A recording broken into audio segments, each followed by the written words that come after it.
வணக்கம் மக்களே, welcome back to my channel. பல வருஷமா பாம்பு துப்பாக்கின்னு பேசிட்டு இருந்தவங்க இப்போ சோயா பீன்ஸ், மக்காச்சோளம், பெட்ரோல், ஃபோன் கால்னு பேச ஆரம்பிச்சிருக்காங்க. அமெரிக்காவும் ஈரானும் போட்ட டீல் பல லட்சம் கிலோமீட்டருக்கு பின்னாடி நடந்திருந்தாலும் அதோட நிம்மதி இந்தியாவில் பைக்கார் வச்சிருக்க நம்மளுக்கும் சமையல் அறையில் சமைக்கிற அம்மாக்களுக்கும் தான். உலக அமைதிக்கு இதை விட வேற என்ன வேணும்? இத்தனை வருஷம் போர் வரும், உலக யுத்தம் வரும்னு பயமுறுத்தின நாடுகள் இப்போ சரி முதல்ல பேசி பார்த்துடலான்னு டேபிளில் உட்கார்ந்துருக்காங்க. ட்ரம்ப் மாமாவோட பிஸ்னஸ் புத்தியும் ஈரானோட தற்காலிகமான சமாதான மனசும் ரெண்டும் சேர்ந்து இப்போதைக்கு உலக யுத்த அபாயத்தை தள்ளி போட்டிருக்கு. உலக அமைதினா பெரிய பெரிய பேச்சு மட்டும் இல்லை, சில நேரம் சோயா பீன்ஸும் மக்காச்சோளமும் கூட அமைதிக்கான ஆயுதமா மாறும் அப்படிங்கிறது எனக்கு இப்போதான் புரிஞ்சிச்சு. மொத்த கதையையும் ரொம்ப சுருக்கமாக சொல்கிறேன். அமெரிக்கா ஈரான் 47 வருஷ பகையில் ஒரு லேசான அமைதி காத்து வீச ஆரம்பிச்சிருக்கு ஃப்ரெண்ட்ஸ். எங்கே தெரியுமா? சுவிட்சர்லாந்தோட பூர்கன் ஸ்டாக் நகரில். அந்த இடம் இப்போ உலக அரசியல் சமாதான டீ கடை மாதிரி மாறிடுச்சு. அமெரிக்கா சார்பில் யாரெல்லாம் வந்திருந்தாங்கன்னா, துணை அதிபர் ஜேடி வான்ஸு, ட்ரம்போட மருமகன் ஜாரட் குஷ்னரு, ஈரான் சார்பில் வெளியுறவுத்துறை அமைச்சரும் நாடாளுமன்ற சபாநாயகர், சில அதிகாரிகள் வந்திருந்தாங்க. முன்னாடி இவனை மொத்தமாக முடிக்கிற ஏவுகணை எங்கே இருக்குன்னு கேட்டவங்க இப்போ பேச்சுவார்த்தையில் காஃபி வேணுமா டீ வேணுமான்னு மாற்றி மாற்றி கேட்க ஆரம்பிச்சிருக்காங்க. உலகத்துக்கு இது பெரிய ஷாக்கு. லவ் சொன்ன உடனே பிளாக் பண்ணி வச்ச கேர்ள் ஃப்ரெண்டு ஒரு வருஷம் கழிச்சு திடீர்னு வாட்ஸ்அப் வீடியோ கால் பண்ணால் எப்படி இருக்கும்? அந்த மாதிரி ஃபேஸ் டு ஃபேஸ் உட்காந்து அமெரிக்காவும் ஈரானும் பேசியிருக்காங்க. அதுலேயும் ஹைலைட் என்னன்னா, அதில் சில முக்கிய முடிவுகள் எடுத்திருக்காங்க. உலகமே இப்போதான் நிம்மதி பெருமூச்சு விடுது. ஈரானில் போர் நடந்துச்சு, ஆனால் நம்ம ஊர் ஹோட்டலெல்லாம் மூட வேண்டிய நிலைமை ஆகிப்போச்சு. எல்லாருக்கும் தெரியும். சிலிண்டர் விலை 60 ரூபாய் ஏறிடுச்சு. அதையாவது சமாளிச்சிடும்னு வச்சுக்கோங்களேன். ஒரு சிலிண்டர் வாங்கின பிறகு அடுத்த சிலிண்டர் புக் செய்ய குறைஞ்சது 25 நாள் காத்திருக்கணும்னு கவர்மெண்ட் ரூல் போட்டாங்க. புக் பண்ண பிறகு அது எப்போ வீட்டுக்கு வரும்னு யாருக்கும் தெரியாது. கேஸ் சிலிண்டர் வந்தால் எல்லாரும் அதை பார்க்குற பார்வை பாகுபலி சிவலிங்கம் வர்றது மாதிரி இருந்துச்சு. ஹோட்டல் மட்டும் மூடப்படலை, தொழிற்சாலைகளையும் மூடினாங்க. பாராசிட்டமல் மாதிரியான மருந்து செய்ய கேஸ் வேணும், ஆனால் கேஸ் இல்லை. அதனால மக்கள் போய் காய்ச்சலுக்கு ஒரு டேப்லெட் கொடுங்கன்னு கேட்டால் மெடிக்கல் ஷாப் ஓனர் இல்லை பாஸ் இஞ்சி டீ குடிங்கன்னு அனுப்பி வைக்கிற சூழல். விவசாயிகளோட நிலைமை சோகத்தின்னு சோகம். உரம் வரல, எல்என்ஜி கப்பல் வரல, யூரியா கிடைக்கல. இன்னொரு பக்கம் பெட்ரோல் விலைகள் கூடுனதால பல பைக்கு பார்க்கிங்ல தான் நின்றுச்சு. போர் பதட்டத்தால் 13 லட்சம் பேர் வெளிநாட்டிலிருந்து இந்தியா திரும்பினாங்க. டாலருக்கு எதிராக ரூபாய் விழுந்த வேகத்தை பார்த்தா அது எந்திரிக்கிறது ரொம்ப கஷ்டம்னு தோணுச்சு. அமெரிக்க டாலருக்கு இணையான இந்திய ரூபாயோட மதிப்பு சரிஞ்சு வரலாறு காணாத அளவு 92 ரூபாய் கடந்து போச்சு. இதை மாதிரி இந்தியா மட்டும் பாதிக்கப்படல, உலகம் முழுக்க இந்த பாதிப்பு இருந்துச்சு. இதுக்கு காரணம் ஹார்முஸ் ஜலசந்தி. இது உலகத்தோட பெட்ரோல் ஹைவே. அது மட்டும் இல்லாமல் உலக அரசியலோட மெயின் பாயிண்டே அதுதான். மேப்ல கூட நீங்க பார்க்கலாம், சின்ன கடல் வழி பாதை. ஆனால் உலகத்தில் இருக்கிற பெரிய பெரிய பெட்ரோல் கப்பல்கள் எல்லாமே அந்த வழியாக தான் போகணும். அது ஈரானோட வீட்டு வாசல் மாதிரி இருக்கிற இடம். இத்தனை நாளாக ஈரான் கோவம் வந்தால் என்ன பண்ணுவாங்க தெரியுமா? டே அமெரிக்காரா, இஸ்ரேல்காரா, என் வம்புக்கு வரையா, என் சண்டைக்கு வரையா, என்கிட்ட நீ சண்டைக்கு வந்தா இந்த வழியாக போகிற கப்பல் எல்லாத்தையும் பிடிச்சி வச்சுக்குவேன், இல்லைனா வழியை மறிச்சுட்டு வந்து மிரட்டுவாங்க. இதனால உலக நாடுகள் எல்லாமே பயந்து போய் கிடக்கும். ஏன்னா அங்க கப்பல் நின்னா உலகத்துக்கே பெட்ரோல் சப்ளை கட் ஆயிடும். இதனால என்ன பாதிப்புன்னு புரியும்படி சொல்லணும்னா, நாட்டுல பெட்ரோல் விலை ஏறும். ஏறதால லாரியோட வாடகை அதிகமாகும்.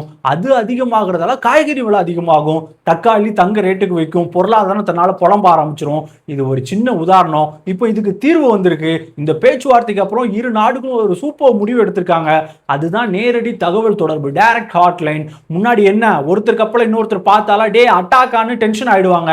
இப்போ முதல்ல ஃபோன் பண்ணுவாங்க, ஹலோ பாஸ் இது மிசைல் இல்லை, எங்கள் ஹைவே ட்ரோன் தான், பதறாதீங்கன்னு கிளாரிஃபை பண்ணிக்கலாம். அது மட்டும் இல்லாமல் உலகத்தோட 20% எரிபொருள் கொண்டு செல்லப்படுற முக்கிய பாதையான ஹார்முஸ் ஜலசந்தியை திரும்பவும் முழுமையாக திறக்க ஈரான் ஒத்துக்குச்சு. பெட்ரோல் கப்பல் கிளம்புமா, எல்என்ஜி கப்பல் போகுமா, இல்லை நடுவில் ஏதாவது மிசைல் பறக்குமான்னு பயத்தில் இருந்த நாடுகள் இப்போ டென்ஷனை குறைச்சி கொஞ்சம் ரிலாக்ஸாக இருக்காங்க. இதுக்கு அடுத்தபடியாக பேச்சுவார்த்தையில் லெபனானில் இஸ்ரேல் ஹிஸ்புல்லா அமைப்புக்கும் இடையில நடக்கிற சண்டையை நிறுத்த அமெரிக்கா, ஈரான், லெபனான் 3 நாடுகளும் சேர்ந்து மோதல் தவிர்ப்பு குழு அமைக்கணும்னு பேசியிருக்காங்க. லெபனான் நாடு இஸ்ரேல் மீது போர் தொடுக்கல. அந்த நாட்டுக்குள்ள இருக்கிற அந்த நாட்டு அரசுக்கு இணையான, அரசை விட அதிகமான ராணுவ பலத்தை வச்சிருக்க ஹிஸ்புல்லா அப்படிங்கிற அமைப்பு இஸ்ரேல் மீது போர் தொடுக்குது. அந்த அமைப்பு அரசியல் கட்சியா இருக்கு, அமைச்சரவையிலும் இருக்கு லெபனான்ல. அந்த அமைப்புக்கு ஈரான் தான் நிதி உதவி, ஆயுதம், ராணுவ பயிற்சி கொடுக்கு. இஸ்ரேல் ஈரானை தாக்குன உடனே லெபனான் எல்லையில இருந்து இஸ்ரேல ஹிஸ்புல்லா அமைப்பு தாக்குச்சு. 2026 மார்ச் மாதத்தில் அந்த அமைப்புக்கு லெபனான் அரசு தடை விதிச்சுச்சு. ஆனால் அந்த பதட்டம் இன்னும் இருக்கு. இந்த பேச்சுவார்த்தை குழு அமைக்கிறாங்கல்ல, இது என்ன பண்ணும்னா, லெபனான்ல இருந்து ஹிஸ்புல்லா அமைப்பு இஸ்ரேல் நோக்கி ராக்கெட் விடுறதை ஈரான் தடுத்து நிறுத்தும். ஹிஸ்புல்லா அமைப்பு இஸ்ரேல் நேரடியாக பேச முடியாது, பிரச்சனை இருக்கு. ஆனா ஈரான் பேசும். பதிலுக்கு அமெரிக்கா இஸ்ரேல் கிட்ட பேசி அவங்க அமைதி ஆயிட்டாங்க, நீங்களும் இனிமேல் லெபனான் மேல போர் விமானங்களை வச்சு பாம்பு போடாதீங்கன்னு சொல்லும். இஸ்ரேல் கிட்ட ஈரான் பேச முடியாது, பஞ்சாயத்து இருக்கு, ஆனா அமெரிக்கா பேசும். இப்படி ரெண்டு பக்கமும் சண்டையை கொஞ்சம் கொஞ்சமா குறைச்சு முழு போர் நிறுத்தத்துக்கு கொண்டு வர்றதுதான் இந்த குழுவோட அசைன்மெண்ட். பேச்சுவார்த்தையில இன்னொரு முடிவும் எடுத்திருக்காங்க. அமெரிக்காவில் முடக்கப்பட்டிருந்த $12 பில்லியன் மதிப்பிலான ஈரானிய சொத்துக்களை விடுவிக்கிறோம் அப்படின்னு. 12 பில்லியன்னா லட்சம் கோடிக்கு மேல. நான் பெட்ரோல் வித்த காசுடா, பல வருஷமா லாக்கர்ல பூட்டி வச்சு தண்ணி காட்டிட்டு இருக்கீங்க, கொடுத்துடுறா அப்படின்னு ஈரான் கேட்டுக்கிட்டே இருந்துச்சு. கொடுக்கறதுக்கு அமெரிக்கா இப்போ சம்மதிச்சிருக்கு. ஆனா ட்ரம்ப் ஒரு செக் வச்சிருக்காரு. ஈரான், நான் உன் காசை ரிலீஸ் பண்றேன், ஆனா அந்த காசை வச்சு நீ உலகத்துல வேற எங்கேயும் போய் ஷாப்பிங் பண்ணக்கூடாது, என்கிட்ட தான் வரணும். அதுவும் எங்க ஊர் விவசாயிகிட்ட இருக்கிற மக்காச்சோளம், ஜோயா பீன்ஸ், அப்புறம் உணவுப் பொருட்களை மட்டும்தான் வாங்கணும் அப்படின்னு அல்டிமேட்டா ஒரு கண்டிஷன் போட்டிருக்காரு. காசு ஈரானோடது, லாபம் அமெரிக்காவுக்கு. ஒரு பக்கா வியாபாரின்னு ட்ரம்ப் நிரூபிச்சிட்டாரு. இந்த பணம் எப்படி அமெரிக்காவுக்கு போச்சுன்னா, ஈரான் நாட்டோட மெயின் பிசினஸே உலகத்தில் இருக்க பல நாடுகளுக்கு கச்சா எண்ணெய் விற்கிறது தான். சர்வதேச அளவுல ஆயில் பிசினஸ் எல்லாமே டாலர்ல தான் நடக்கும். சண்டை வந்து அமெரிக்கா ஈரான் மேல பொருளாதார தடை போட்ட உடனேயே உலகத்துல பல வங்கியில ஈரானோட பணம் ப்ரீஸ் ஆயிருச்சு. பேங்க் அக்கௌண்ட்களோட கண்ட்ரோல் அமெரிக்காட்ட போயிருச்சு. இப்போ இதை கொடுக்குறாங்க, அவ்வளவுதான். அது மட்டும் இல்லாம ஈரானுக்கு அமெரிக்கா 60 நாள் ஆஃபர் கொடுத்துருக்கு. தான் விதிச்ச தடையை நீக்கி உலகத்துல எங்க வேணாலும் கச்சா எண்ணெயையும் பெட்ரோலையும் வித்துக்கலாம்னு சொல்லியிருக்கு. தடை இருந்ததால பல நாடுகள் ஈரான்ட்ட என்ன வாங்காம இருந்துச்சு, இப்போ எல்லாருமே வாங்குவாங்க. இது ஈரானுக்கு நிம்மதியோ இல்லையோ, வண்டி வச்சிருக்க நமக்கெல்லாம் நிம்மதி. இந்த நிம்மதி இஸ்ரேல் நாட்டுக்கு இல்ல. இத்தனை நாளா அமெரிக்காவும் இஸ்ரேலும் ஒன்னா சேர்ந்து தான் ஈரானை அடிச்சுட்டு இருந்தாங்க. ஆனா இப்போ அமெரிக்கா தனியா போய் ஈரான் கூட கை குலுக்கின உடனே இஸ்ரேல் செம அப்செட்ல இருக்காங்க. மோதல் தவிர்ப்பு குழு உருவாக்குனாங்கன்னு சொன்னோம்ல, அதனால இஸ்ரேல் நினைச்ச உடனே லெபனான் மேல பாம்பு போட முடியாது. அவங்க கைகள் இப்போ கட்டப்பட்டு இருக்கு. அமெரிக்கா ஈரான் ஒப்பந்தம் இஸ்ரேலுக்கு அமெரிக்கா பண்ண வரலாற்று துரோகம், இது கத்திரிக்கோளை வச்சு இங்க கையை வெட்டுற மாதிரி இருக்குன்னு இஸ்ரேல் ஊடகங்கள் கத்துறாங்க. முன்னாடி இஸ்ரேல் அடிச்ச அடியிலையும் அமெரிக்கா போட்ட தடைகளாலும் ஈரான் ரொம்ப பலவீனமா இருந்துச்சு. ஆனா இப்போ அமெரிக்கா 12 பில்லியன் பணத்தை ரிலீஸ் பண்ணி பெட்ரோல் விற்க 60 நாள் சலுகையும் கொடுத்ததால ஈரானுக்கு பணப்படம் திரும்ப கிடைச்சிருக்கு. அந்த காசை வச்சு அவங்க பொருளாதாரத்தை தேத்திட்டு இஸ்ரேலுக்கு எதிராக இருக்கிற தங்களோட ஆதரவு அமைப்புகளுக்கு ரகசியமா மீண்டும் உதவ ஆரம்பிப்பாங்க. இது இஸ்ரேலுக்கு சிக்கல் தான். போர்ல இஸ்ரேலோட மெயின் டார்கெட்டே ஈரானோட அணுசக்தி மையங்களை அழிக்கிறது தான்.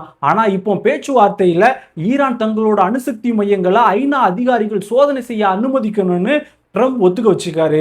இதனால இஸ்ரேல் இப்போதைக்கு ஈரான் அணுசக்தி மையங்கள் மேல நேரடி தாக்குதல் நடத்த முடியாம வெயிட்டிங் லிஸ்ட்ல இருக்க வேண்டியதா போச்சு. சுருக்கமா சொன்னா போர் இப்போ ஓரளவுக்கு கூலிங் மோடுக்கு வந்திருக்கு. இது எத்தனை நாள் நீடிக்கும்னு தெரியல. இதுக்கு பின்னாடி இஸ்ரேல் ஒரு மாஸ்டர் பிளான் போட்டிருக்கு. உலகத்திலேயே உளவுத்துறையிலையும் ராணுவ தொழில்நுட்பத்திலையும் இஸ்ரேல் செம கில்லாடிங்க. அமெரிக்காவோட இந்த புது மூவுக்கு அப்புறம் சத்தம் இல்லாம தங்களோட ரூட்டை இஸ்ரேல் மாத்த போறாங்க. அமெரிக்கா போட்டிருக்க கண்டிஷன் படி இஸ்ரேல் ஓப்பனா ஈரான் மேலேயோ லெபனான் மேலேயோ பெரிய போர் விமானங்களை வச்சு பாம்பு போட முடியாது. போட்டா ட்ரம்ப் கோச்சுக்குவாரு. அதனால இஸ்ரேல் என்ன பண்ணுவாங்கன்னா, தங்களோட விசேஷ மொசாட் உளவு படையை வச்சு ஈரானுக்குள்ளேயும் லெபனானுக்குள்ளேயும் ட்ரோன் வச்சோ இல்ல ரகசிய சைபர் தாக்குதல் வச்சோ சத்தம் இல்லாம வேலை பார்ப்பாங்க. நாங்க போரெல்லாம் பண்ணலப்பா, இவங்க எப்படி செத்தாங்கன்னு எங்களுக்கு தெரியாதுன்னு நைஸா நழுவ முயற்சிப்பாங்க. ஈரான் கூட அமெரிக்கா சண்டை நிறுத்த ஒப்பந்தம் போட்டா என்ன, காசா பகுதியில் இருக்கிற ஹமாஸ் அமைப்பினர் கூடயோ மேற்கு கரை பகுதியிலேயோ போர் நிறுத்த ஒப்பந்தம் போடலையே. அதனால இஸ்ரேல் இப்போ தங்களோட முழு கவனத்தையும் ராணுவ பலத்தையும் காசா உள்ளூர் பாதுகாப்புக்கு திருப்பும். அமெரிக்கா போனதால ஈரான் வளர்ச்சியை விரும்பாத சவுதி அரேபியா, UAE போன்ற அரபு நாடுகள் கூட இஸ்ரேல் ரகசியமா கைகோர்க்க பார்க்கும். எங்க பாதுகாப்பு முக்கியம்னு அமெரிக்கா பேச்சை கேட்காம திடீர்னு ஈரானோட அணுசக்தி மையங்கள் மேல மின்னல் வேக தாக்குதல் நடத்தினாலும் ஆச்சரியப்படுறதுக்கு இல்ல. இஸ்ரேல் இப்போதைக்கு சைலண்ட் மோடுக்கு போன மாதிரி தெரிஞ்சாலும் அடுத்த பெரிய அடியை எங்க அடிக்க, எப்படி அடிக்கலான்னு ஸ்கெட்ச் போடுறதுக்கான வெயிட்டிங் டைம் தான் இது அப்படின்னு தோணுது.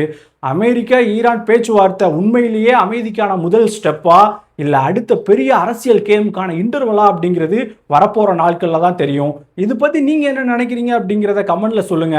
இந்த வீடியோ உங்களுக்கு பிடிச்சிருந்தா கண்டிப்பா சேனலை சப்ஸ்கிரைப் பண்ணுங்க. நன்றி.